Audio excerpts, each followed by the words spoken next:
দেখুন বন্ধুরা, আজ আমি আপনাদের জন্য আরও একটি ইউনিক ডিফারেন্ট রেসিপি নিয়ে চলে এসেছি। রেসিপিটা এতটাই টেস্টি হবে যে আপনারা ভিডিও দেখার সাথে সাথেই তৈরি করতে চাইবেন। তাহলে আর দেরি না করে রেসিপিটি দেখে নেওয়া যাক। নমস্কার বন্ধুরা, মিঠুস ওভেনে আপনাদের সবাইকে স্বাগত জানাই। আজ আমি আরও একটি নতুন ভিডিও নিয়ে চলে এসেছি আপনাদের সামনে। এই রেসিপিটা তৈরি করার জন্য লাগবে 3 পিস পাউরুটি।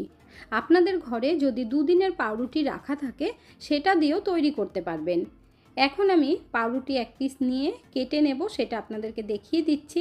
দেখুন, প্রথমে লম্বা করে কেটে নিতে হবে, তারপর ছোট ছোট টুকরো করে নেব। দেখুন, ঠিক এরকম চৌকো চৌকো করে কাটতে হবে, তাহলে কিন্তু দেখতে দুর্দান্ত লাগবে। বন্ধুরা, আজকের এই রেসিপিটা যদি আপনাদের ভালো লেগে থাকে তাহলে আমার চ্যানেলটিকে অবশ্যই সাবস্ক্রাইব করবেন, পাশে থাকা বেল আইকনটি দাবিয়ে দেবেন, সবার সাথে শেয়ার করবেন, একটা লাইক করতে ভুলবেন না কিন্তু। এখানে দেখুন পাউরুটিগুলো কাটা হয়ে গেছে, এখন আমি সাইডে রেখে দেব। এখন আমরা একটা ব্যাটার তৈরি করব, তার জন্য এখানে আমি 1 কাপ বেসন নিয়েছি। এরপর অল্প অল্প জল দিয়ে ব্যাটার তৈরি করে নেব। আপনারা যদি বেশি করে তৈরি করতে চান তাহলে বেসনের পরিমাণটা বাড়িয়ে নেবেন। এখানে দেখুন বন্ধুরা, ব্যাটার তৈরি করা হয়ে গেছে। এখন এই ব্যাটারের কনসিস্টেন্সিটা আপনাদেরকে দেখিয়ে দিচ্ছি, তাহলে বুঝতে সুবিধে হবে। দেখুন, ঠিক এইভাবে তৈরি করে নিতে হবে। এখন এর মধ্যে অল্প কিছু সবজি অ্যাড করব। টমেটো দিয়ে দিচ্ছি 2 চামচ পরিমাণে, সাথে ক্যাপসিকাম দিয়ে দিচ্ছি 2 চামচ, আর পেঁয়াজ দিতে হবে 2 চামচ পরিমাণে। আপনারা যেই পরিমাণে বেসন নেবেন সেই পরিমাণে সব সবজিগুলো বাড়িয়ে দেবেন। ধনেপাতা 2 চামচ পরিমাণে দিয়েছি, আর স্বাদ মতো দিয়ে দিচ্ছি নুন। এরপর খুব ভালোভাবে ব্যাটারের সাথে মিশিয়ে নিতে হবে। আপনারা চাইলে এর মধ্যে গাজর কুচিও দিতে পারেন, আর সব সবজিগুলো একটু কুচিয়ে দেবেন। এখানে দেখুন বন্ধুরা, ব্যাটার আমাদের একদম রেডি করা হয়ে গেছে। এখন সাইডে রেখে দেব, চলে যাব গ্যাসের কাছে। পাউরুটিগুলো ভাজার জন্য কড়াইতে একটু বেশি তেল দিয়ে বসিয়ে দিয়েছি। তেলটা গরম হবার পর পাউরুটিগুলো দিয়ে দিচ্ছি। এরপর ঝাঁঝরি হাতা দিয়ে উল্টে পাল্টে ভেজে নেব। এখানে পাউরুটিগুলো ভাজতে তেল কিন্তু একেবারেই টানবে না পাউরুটির মধ্যে, কারণ পাউরুটিগুলো যখন খুব সুন্দর ভাজা হয়ে যাবে তেলটা কিন্তু বেরিয়েই আসবে। যেমন আমরা লুচি ভাজি তেল থাকে না, ঠিক ওইভাবেই একটুও তেল থাকবে না এই পাউরুটির মধ্যে, সেটা আপনারা দেখলে বুঝতে পারবেন। আর একটা কথা বলে দিই বন্ধুরা, পাউরুটিগুলো যখন তেলের মধ্যে দেবেন গ্যাসের ফ্লেমটাকে কিন্তু বাড়িয়ে দিয়ে রাখবেন, না হলে পাউরুটিগুলো ভালো ভাজা হবে না। আর এই পাউরুটিগুলো ভাজতে ভাজতে দেখবেন খুব সুন্দর ক্রিস্পি হয়ে যাবে। এখানে দেখুন কত সুন্দর লাল হয়ে গেছে। এখন আমি তেলটা ঝরিয়ে তুলে নিচ্ছি। পাউরুটিগুলো ভাজতে মাত্র 1 মিনিট সময় লাগলো। এইখানে দেখুন কত সুন্দর কালার হয়েছে, আর খুব সুন্দর ক্রিস্পিও হয়েছে। এইখানে দেখুন বন্ধুরা, তেলটা কিন্তু পুরোটাই রয়ে গেছে, সামান্য একটু তেল লেগেছে ভাজতে। এখানে দেখুন বন্ধুরা, রুটি করার জন্য আটা মেখেছিলাম, তার থেকে কিছুটা আটা বেঁচে গেছে, আর এর মধ্যে তেল আর নুন দিয়েই মেখেছিলাম। এখন এই আটা মাখার থেকে রুটির মতো সাইজের একটা লেচি কেটে নেব।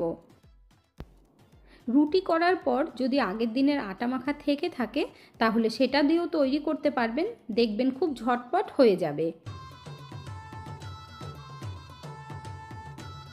এখন আমরা রুটির মতো করে বেলে নেব। কিছুটা আটা উপর থেকে ডাস্ট করে দিচ্ছি।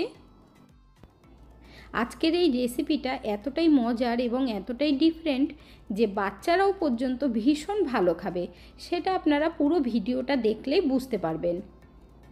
এখানে দেখুন আমি কিন্তু রুটির মতো সাইজ করে বেলেছি, আর কতটা থিকনেস রেখেছি সেটাও আপনাদেরকে দেখিয়ে দিলাম। এখন আমরা রুটিটা ভেজে নেব, তার জন্য ফ্রাই প্যানের মধ্যে দিয়ে দিলাম।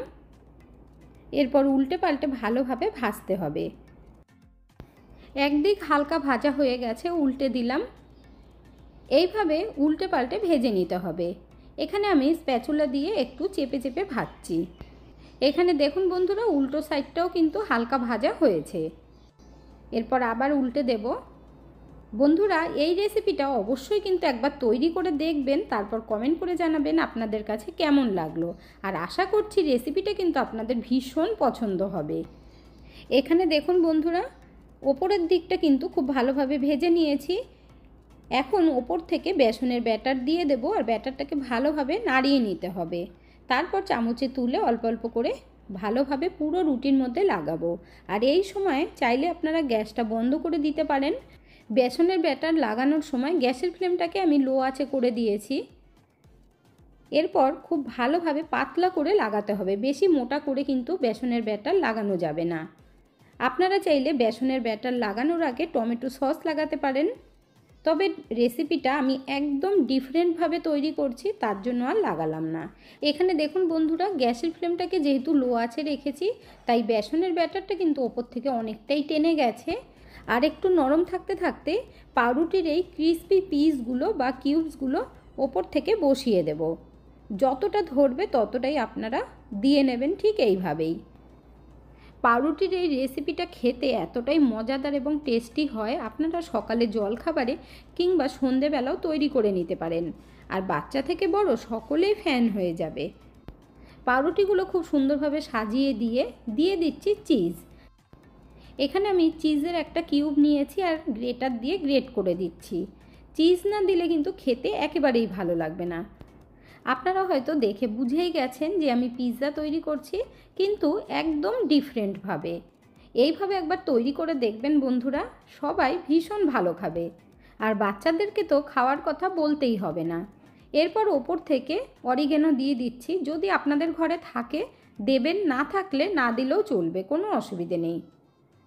তারপর চিলি ফ্লেক্স দিয়ে দিচ্ছি, আর যদি চিলি ফ্লেক্স না থাকে শুকনো লঙ্কা সরু সরু করে কেটে উপর থেকে দিয়ে দেবেন। এরপর দিয়ে দিচ্ছি চাট মশলা। চাট মশলাটা দিলে টেস্টটা কিন্তু খুব সুন্দর আসবে। চাট মশলাটা দেওয়ার পর এখন আমি 4 থেকে 5 মিনিট ঢেকে রাখবো। 5 মিনিট হয়ে গেছে, এখন ঢাকনাটা তুলে নিয়ে আপনাদেরকে দেখিয়ে দিচ্ছি। দেখুন বন্ধুরা কতটা সুন্দর হয়েছে, আর চিজগুলো কত সুন্দর মেল্ট হয়ে গেছে। আর বেসনের যে ব্যাটার দেওয়া আছে সেটা কিন্তু পুরোপুরি শক্ত হয়ে গেছে, যেহেতু বেসনের ব্যাটারটা পাতলা করে দেওয়া হয়েছে তার জন্য। এখন গ্যাস বন্ধ করে দিয়ে নামিয়ে নেব। এরপর কেটে দেখিয়ে দিচ্ছি আপনাদেরকে যে কতটা সুন্দর হয়েছে। কি বন্ধুরা, দেখে লোভ লাগছে কি না?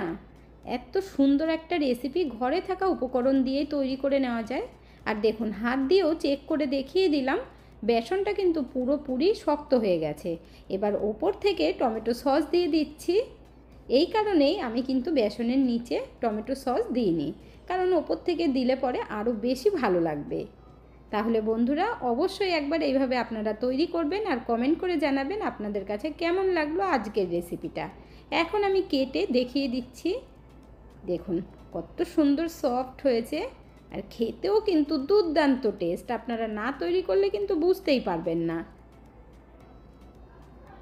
এখন আমি এক পিস তুলে সেটাও দেখিয়ে দিচ্ছি, নিচ থেকেও দেখিয়ে দেব যাতে আপনাদের বুঝতে অসুবিধে না হয়। এখানে দেখুন বন্ধুরা, বেসনটা কিন্তু একটুও কাঁচা নেই। আবারও আমি চেক করে দেখিয়ে দিচ্ছি, আর নিচটাও দেখিয়ে দিচ্ছি আপনাদেরকে। দেখুন কত সুন্দর ভাজা হয়েছে, একটুও কিন্তু পুড়েও যায়নি বা কাঁচাও নেই, খুব সুন্দর লাগে খেতে। এখানে আমি প্লেটের মধ্যে সার্ভ করে নিয়েছি।